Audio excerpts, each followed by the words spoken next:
He was born in the relative obscurity of comic books, thrilling a devoted following with fantastic adventures, heroic rescues, and daring escapes in the mythical metropolis of Gotham City.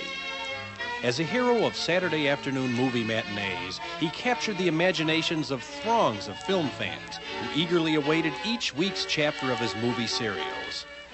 In the mid-1960s, a new generation of fans were treated to a highly stylized, colorful reworking of the dashing Daredevil.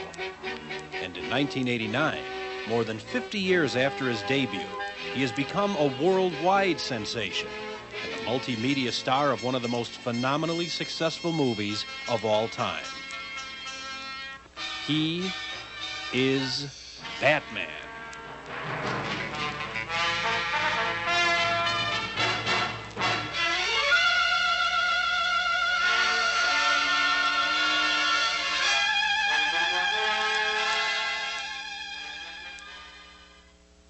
The Comic Book, a spin-off of the highly popular newspaper Sunday Funny supplements.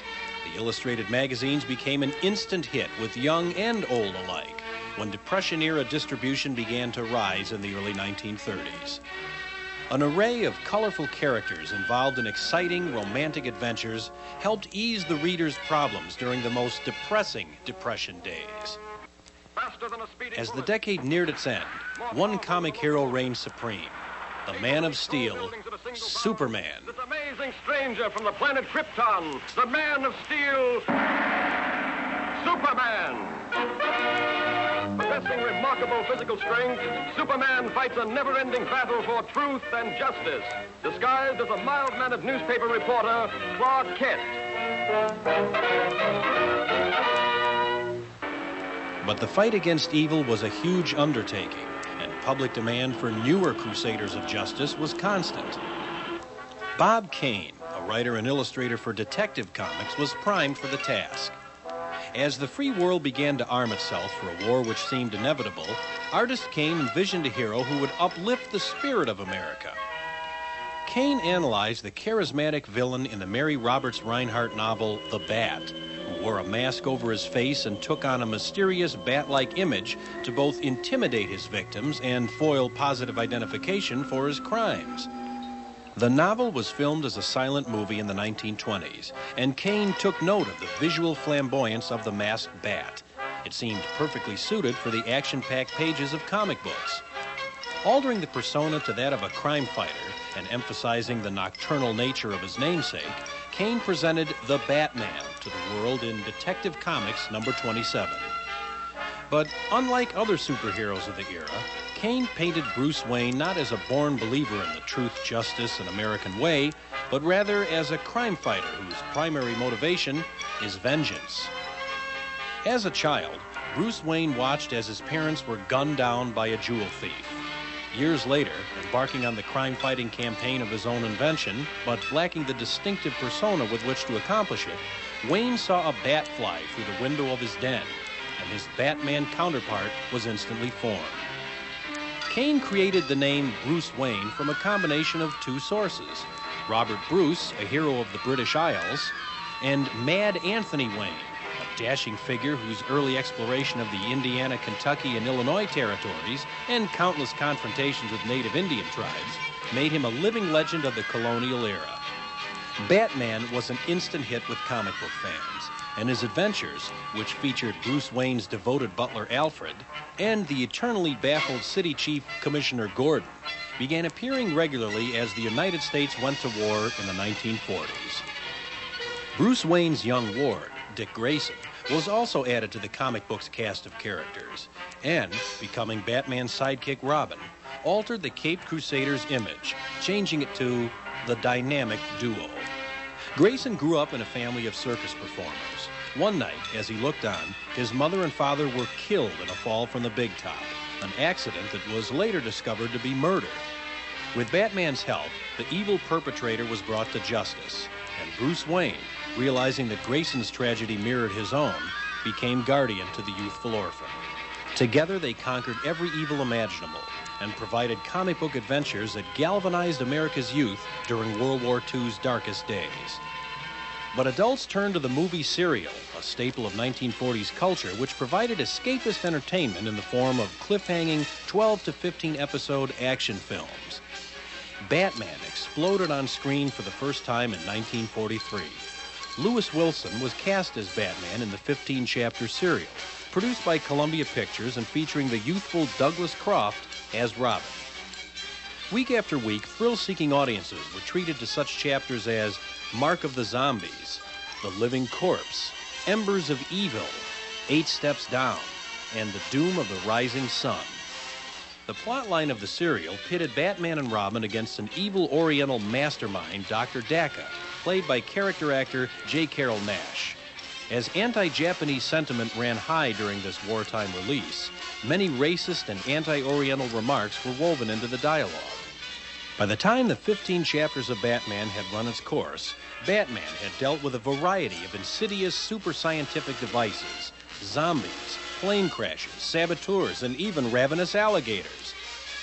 Most importantly, however, as the final footage unspooled in Chapter 15, Batman and Robin had brought the evil Dr. Dacca to justice and saved the free world from his plan of enslaving mankind. A full 6 years would pass before Batman and Robin would reappear on theater screens. The demand for heroic daring-do, which fueled the serial's success during the war years, led to a second Batman serial, The New Adventures of Batman and Robin, in 1946. Robert Lowry starred as Batman, and John Duncan was Robin in the 15-chapter serial, which featured the first on-screen appearance of Vicky Vale as a Snoopy reporter played by Jane Addams. The Vicky Vale character, legend has it, was inspired by Batman creator Bob Kane's chance meeting with an aspiring model named Norma Jean Baker, whom he met while on a visit to Hollywood. Years later, Miss Baker changed her name to Marilyn Monroe. And Commissioner Gordon also debuted in the serial. One-time leading man turned character actor Lyle Talbot, best remembered as Joe Randolph from Ozzie and Harriet, did his turn, summoning the masked crime fighters with a customized skylight, the Bat Signal, whenever Gotham City was in need of their services. It's interesting that the great Batman tradition, cultivated by the comic books for almost a decade, was again largely ignored when a villain called the Wizard was substituted for the more flamboyant and familiar Riddler, Joker, and Penguin. After World War II, Batman and his adventures were relegated to the domain of his birthright, the comic book, while Batman's comic rival Superman enjoyed tremendous success on the infant medium of television. Faster than supersonic speed, bounding across the screen in an incredible battle for truth and justice. Watch The Adventures of Superman. Despite Batman's exposure being limited only to comic books, fans remained fiercely devoted. When interest in the comic character built during the mid-60s, television producers took notice, and before long, Batman was transformed into a TV program, which would become the entertainment sensation of the era, shattering the sensibilities of conventional television with its utterly unique storytelling technique. The groundbreaking style pushed the cliffhanging tradition of the movie serials over the edge of self-parody, and painted it all in a crazy explosion of primary colors that went way beyond even the most hyperactive Technicolor fantasy. Kids and adults alike were enthralled by the series. TV audiences just couldn't get their fill of Batman. You're one of those who just can't get enough of Batman. Help is here. Hey, Jefferson and 12th. Hold tight, bat turn.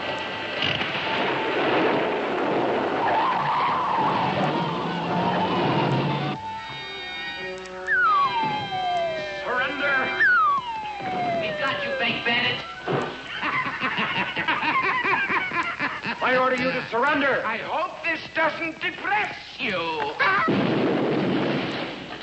Sensational. Batman, watch out, those mummies. Sometimes I think people expect too much of us, Batman. They have a right to expect it. But we're only human. There. Feel better? It's only temporary relief, we know. But the next episode is just a few bat hours away.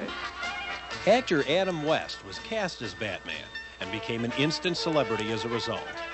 He'd appeared in a handful of movies such as Marriage of a Young Stockbroker and Soldier in the Rain. As one of the two male leads in Robinson Crusoe on Mars, the character he played in the film was killed off in the first quarter of the movie. West fared much better when he was cast in a major supporting role opposite the Three Stooges in The Outlaws Is Coming.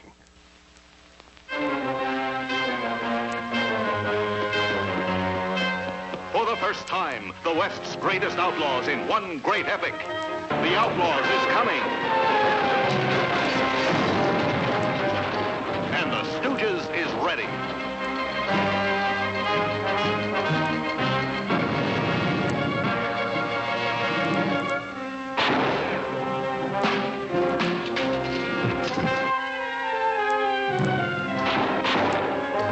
That was the West that was.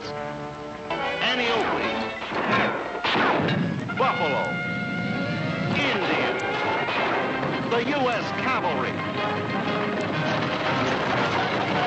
and the world's biggest nuts at their wackiest, in the wildest shootout ever to fracture the screen.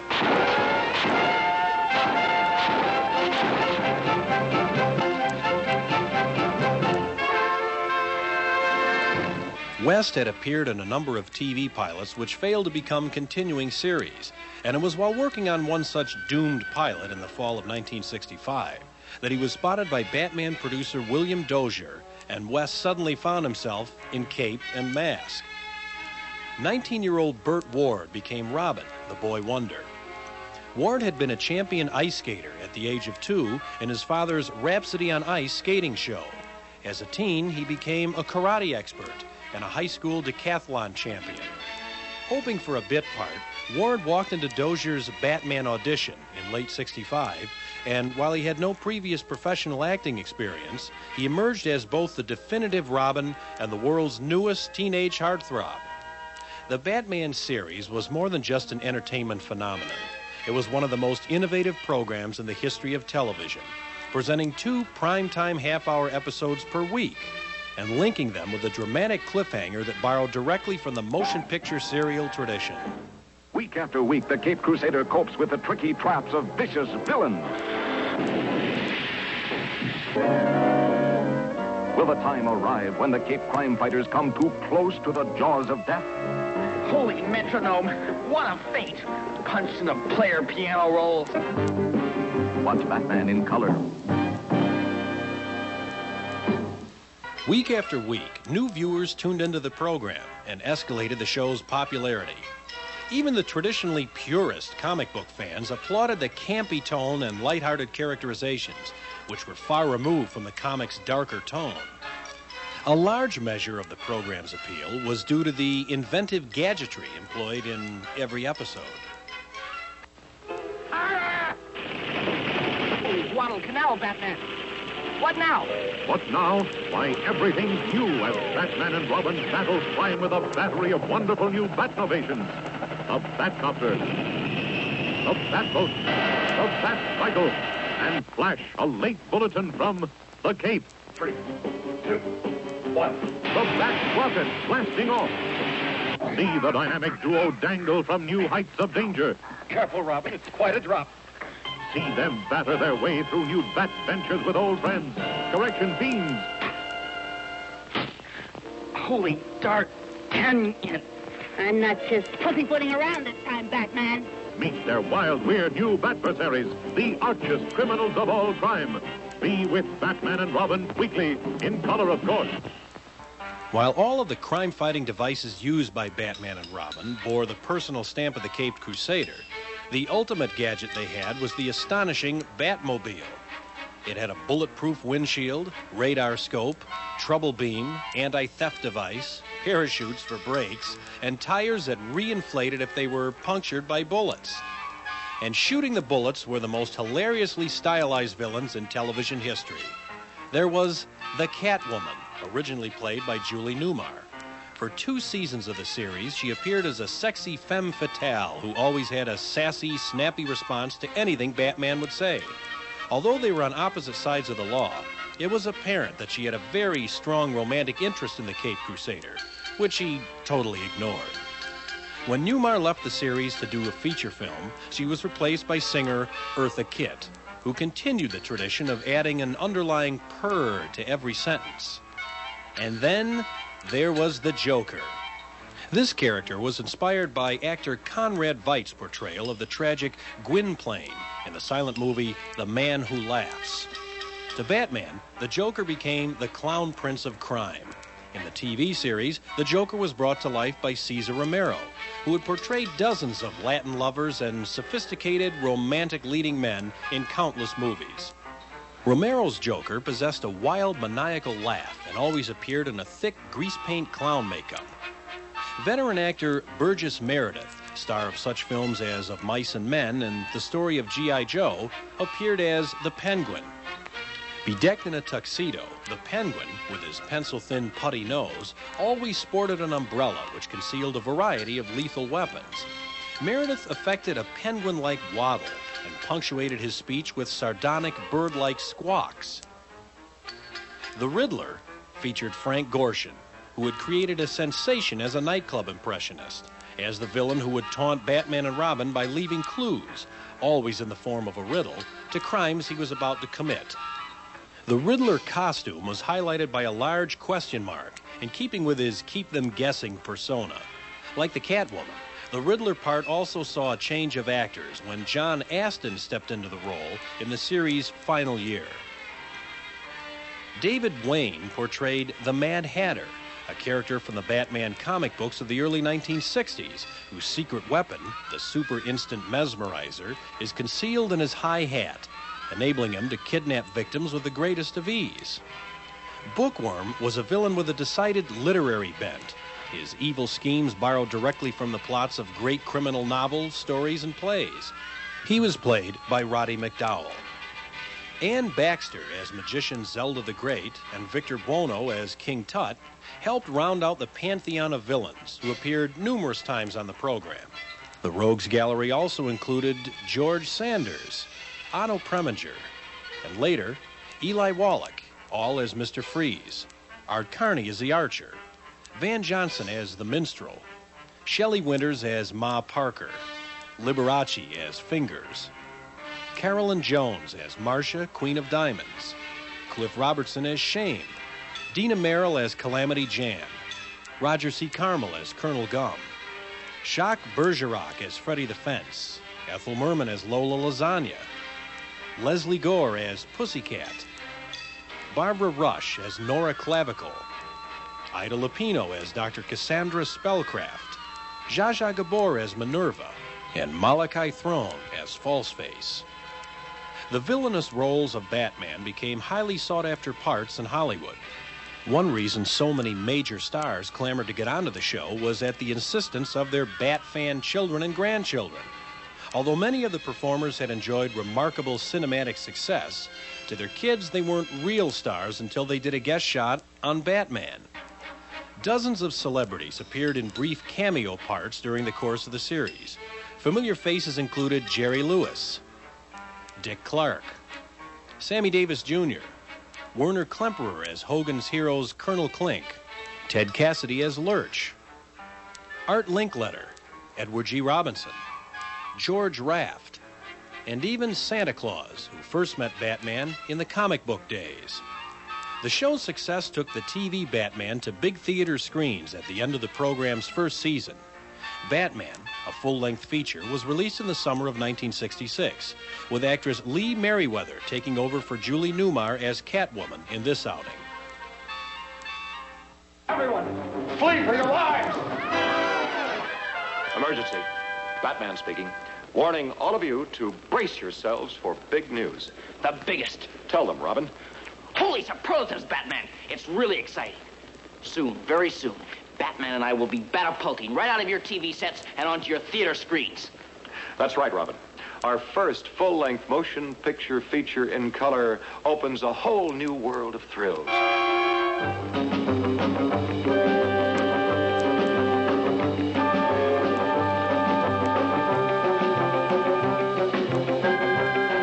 The big screen gives us more space on land, sea, and in the air to challenge the most cataclysmic collection of super criminals ever. Their minimum objective must be the entire world. And here are the dastardly villains. The Catwoman. Oh, you're going to see the perfect crime when I get Batman in my claws. Robin. The Riddler. Question. Who's going to make the feathers fly and knock Batman and Robin out of the sky? See the new weapons in the Bat Arsenal combat the forces of evil. The Batcopter.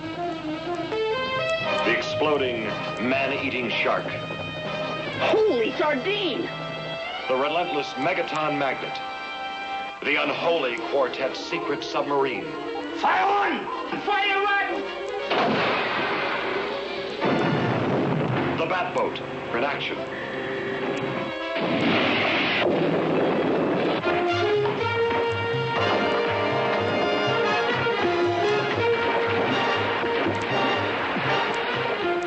The deadly disintegrator. The attack on the Batcave.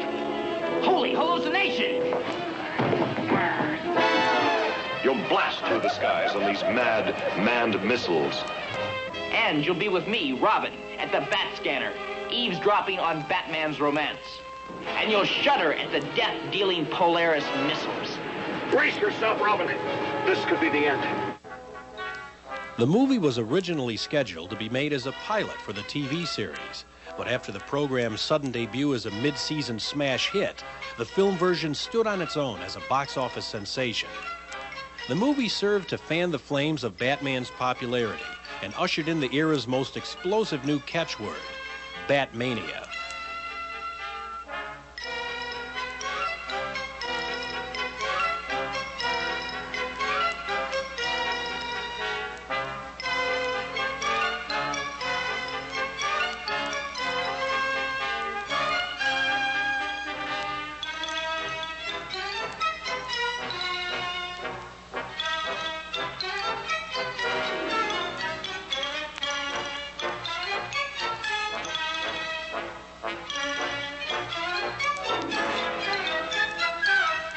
Batman was even featured on the cover of Life magazine.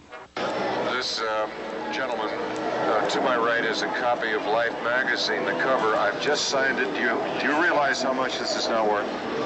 Very, very expensive. $6,000. Now, you pay it in a second. Pay it in a second? What a great guy. Now, if I put your name on it, the price will go down to $40.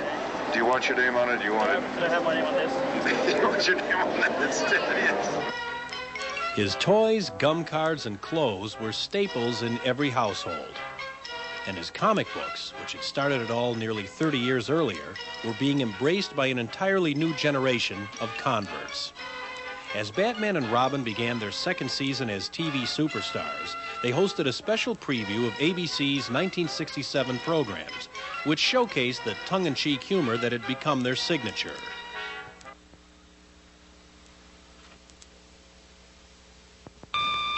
Could you get that, Robin? I'm busy solving a crime.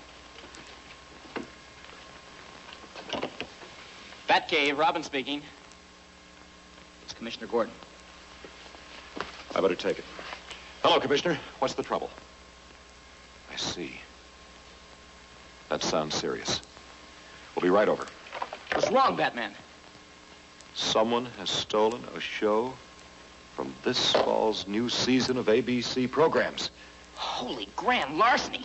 Who would do such a thing? No doubt some poor wretch who's more to be pitied than feared. Commissioner Gordon has a preview of ABC's new shows in his office right now. There's no time to lose. Let's race to the Batmobile.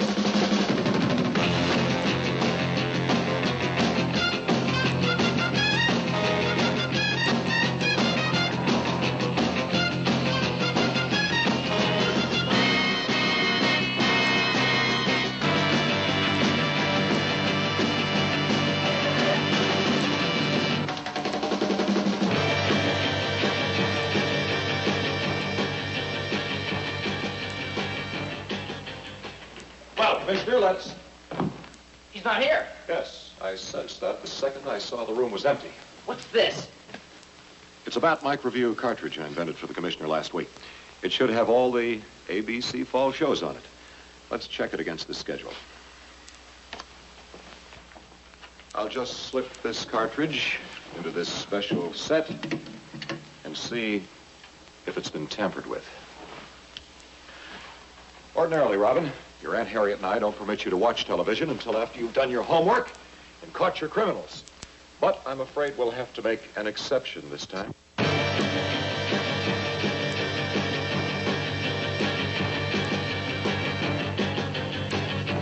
Well, Robin, Monday and Tuesday seem to be in order. Holy rainbow. Every single program in color. That's really something.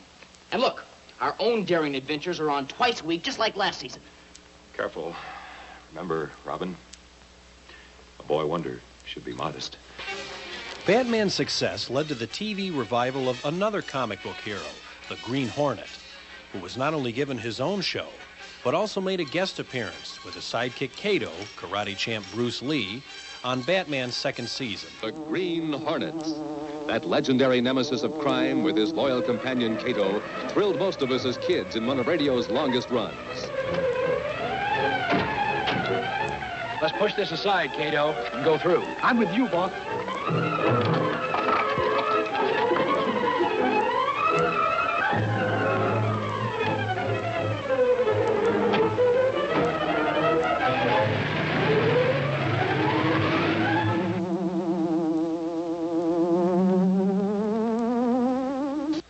Well, Robin, according to this schedule, everything seems to be in perfect shape. I fear we've been the victims of a harmless hoax. But wait, Batman. On Friday night, there's supposed to be... Let's head back home and broil some steaks on the barbecue. But Batman! Listen to the kid. He's on to something.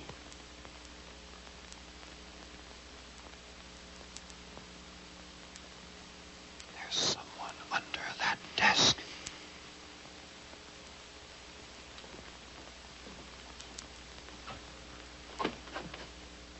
I can't tell for sure, but I think it's a poor wretch.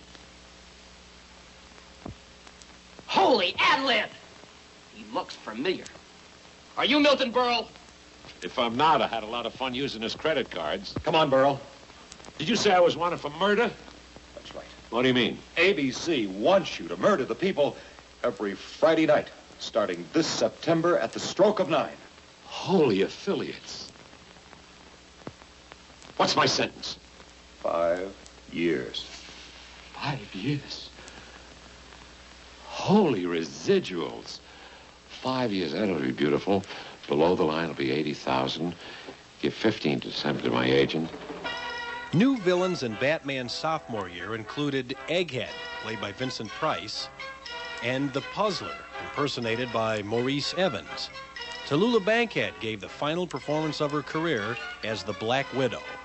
The master of time crime, the Clock King, was played by Walter Slezak, and the Sandman, the criminal scientist of sleep, was performed by Michael Rennie. For the show's third and final season in 1968, Batman added Commissioner Gordon's daughter, Barbara, whose crime-fighting persona was Batgirl, to the mix. Fear not, America.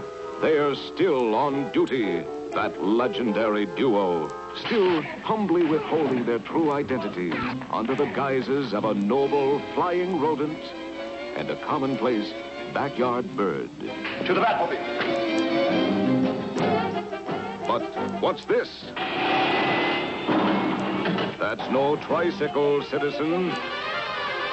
Holy femininity. Batgirl. Batgirl? Batgirl? Batgirl? Zap and zonk. Biff and splat. What reassurance in those sounds. Well, the dynamic duo now becomes the tremendous trio. Batgirl was played by former ballerina Yvonne Craig, a veteran actress of such films as Gidget and The Gene Krupa Story, and TV shows Dobie Gillis, My Favorite Martian, and The Man from U.N.C.L.E. Batgirl naturally kept her identity secret from her father, Commissioner Gordon. About man and television, Batman. See him in color every Wednesday and Thursday nights. Commissioner Gordon was played expertly for 3 seasons by Neil Hamilton, whose acting career ran the gamut from D.W. Griffith masterpieces of the silent era to Jerry Lewis comedies in the early 1960s. Batgirl's ally, and the only person who knew her real identity, was Batman and Robin's butler, Alfred, who had quite a few secrets to keep since he also possessed knowledge of Batman and Robin's true identities. The Alfred character was a staple in Batman's comic adventures, even being featured in his own stories in the comic magazines during the 1940s. Alan Napier, who portrayed Alfred, got his training with the Oxford Players in England before appearing in such films as Macbeth and The Song of Bernadette. The ever-so-British thespian nearly became television's first Sherlock Holmes. He starred in a nearly forgotten pilot film in 1948. The band, Speckle Band.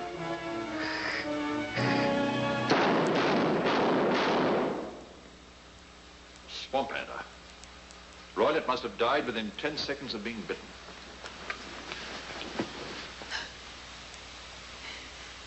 He's dead. The best solution, Miss Turner. Otherwise, he would have killed you. With Alfred lending a capable behind-the-scenes hand, Batman, Robin, and Batgirl confronted a new parade of adversaries in the final season of the program. There was the Siren, played by Joan Collins, who could sing in 7 octaves and put anyone under hypnosis. Louis the Lilac was a fragrance expert, performed by Milton Berle. And Lord Marmaduke Fogg, played by Rudy Valley, took Batman, Batgirl, and Robin to the British Isles for a classic confrontation. At the end of the 3rd season, Batman was canceled, and the dynamic duo were once again consigned to the pages of comic books. But life after Batman for Adam West and Burt Ward included a continuing identification with their famous TV roles. Conventions, trade shows, and exhibitions catered to Batman fans throughout the 1970s. Ladies and gentlemen, please welcome the greatest crime fighter of all time, Adam West, Bruce Wayne, millionaire philanthropist, Batman. Woo! Let's hear it. Come on. We grew up with this guy, the greatest TV superhero of all time. Thank you very much, Chief O'Hara. Have you seen any unusual-looking people around here? Oh, me? Do you recognize me? Do you really? Dr. Spock? Arnold Schwarzenegger. I'll just stand here for a few moments and let you admire my incredible crime-fighting physique. Yes, watch this, kids. How's that, huh? Oh, nothing, a piece of cake. Anyway, it's great to be here in Kansas City. It's great to be anywhere. I've been a bat for about 25 years now. It gets very lonely in the Bat Cave. So it's always great to get out and have a chance to meet you crime fighters of all ages in person. I really enjoy this. By the way, Robin could not be here today. Burt Ward, Dick Grayson. He told me to say howdy for him. He really hated to miss it, but actually it's my fault. I gave him some extra homework. He's been chasing girls. It's just a terrible thing. So I figured he better stay in the Batcave, do his homework. He can use the Bat computers to help him. Maybe he'll get a better grade. I don't know. Anyway, I know you've been waiting quite a while here in line. I do appreciate your showing up. I knew you'd be here, though. And I better not stand up here and talk too long because I don't want you to have to wait too long. And I know what the kids do when you wait with the kids and on your necks and sometimes the accidents. Anyway, do you like my ears? Yeah. Oh, good. They're all right. So what I'm going to do today is shake hands, say hello. We'll have a little visit. I'll sign the pictures. There are pictures available. If you'd like to have a picture of me, with your name on it, they're only $82 today, which is really a great deal, courtesy of the management. Anyway, one little warning before we start. Do not stand too close to my utility belt.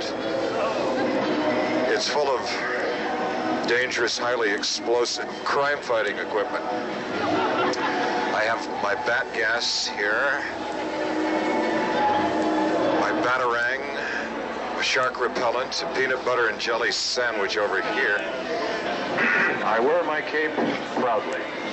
My cape, yes. This costume, as you probably know, many of you, was developed after many years of experimentation, research, development to see what might strike fear into the hearts of criminals everywhere. I tried other costumes. Dressed like a beaver. It didn't work. Like a raccoon.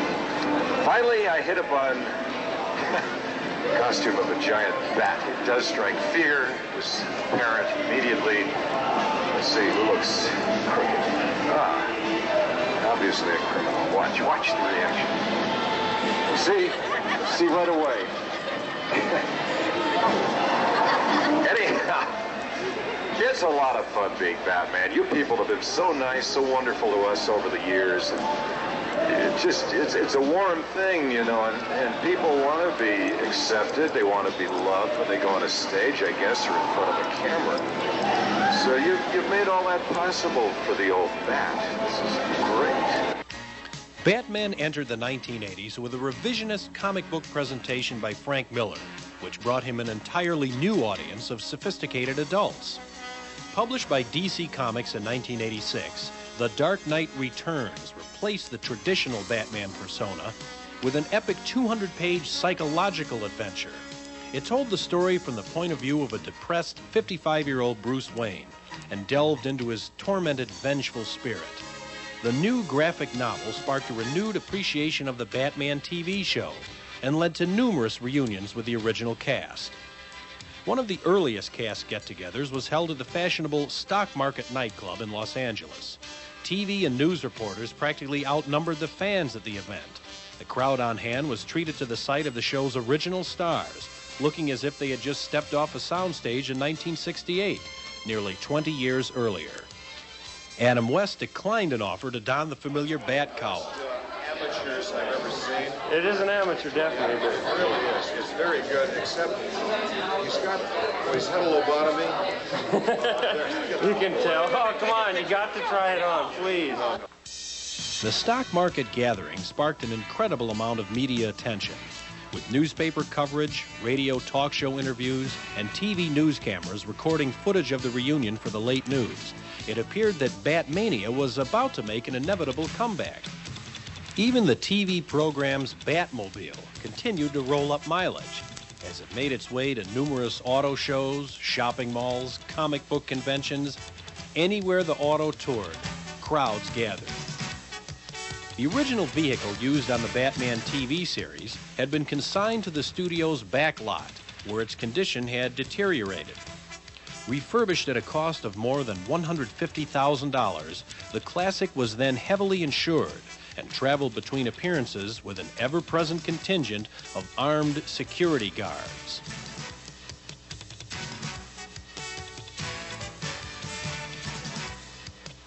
Batman collectibles proved to be a wise investment. Authentic props from the TV series command as much as $10,000, and an authentic costume even more. Early editions of Detective Comics, which once sold for a nickel, now sell for hundreds and even thousands of dollars at memorabilia auctions. Inspired by the success of the Stock Market nightclub reunion, another gathering of former Batman stars was organized for nationwide exposure by producers of The Will Shriner Show. As seen in these video home movies taken by a Bat team member, an enthusiastic crowd was on hand as Adam West and the Batmobile were reunited.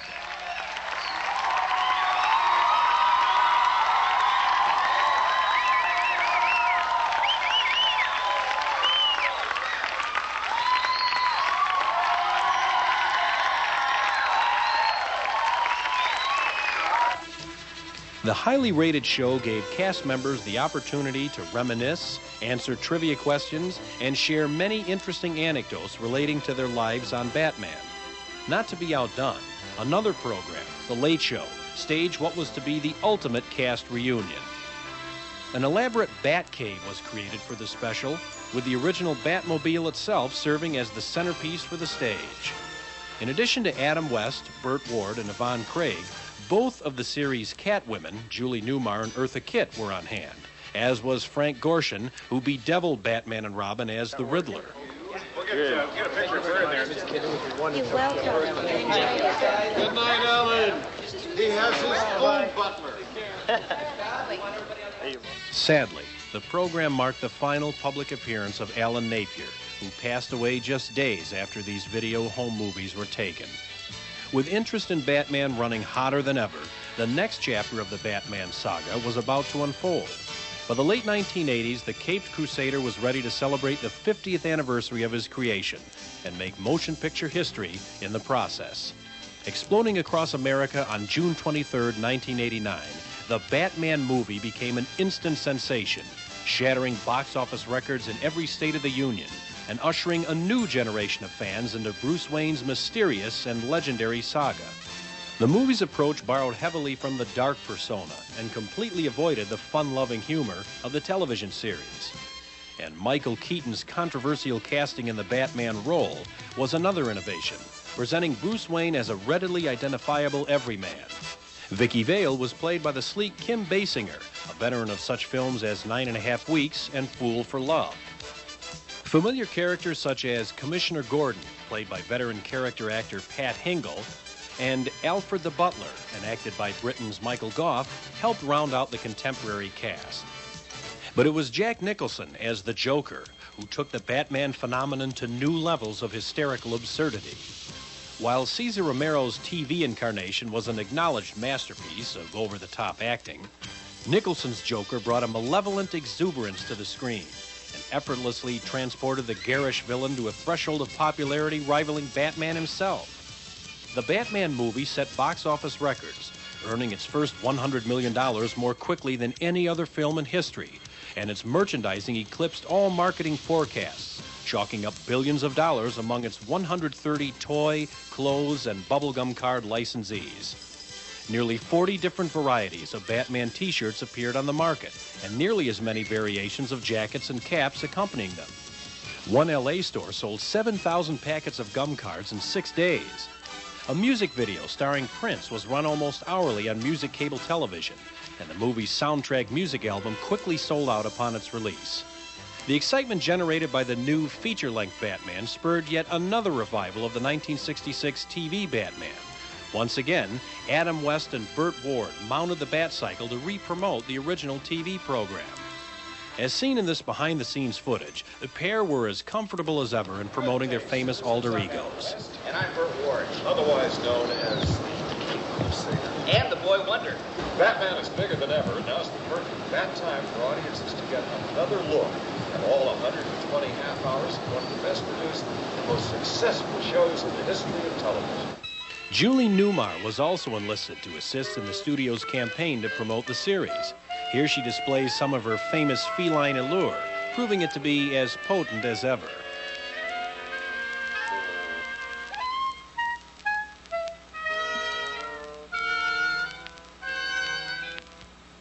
Yvonne Craig joined the trio later in the afternoon to do her turn before the cameras.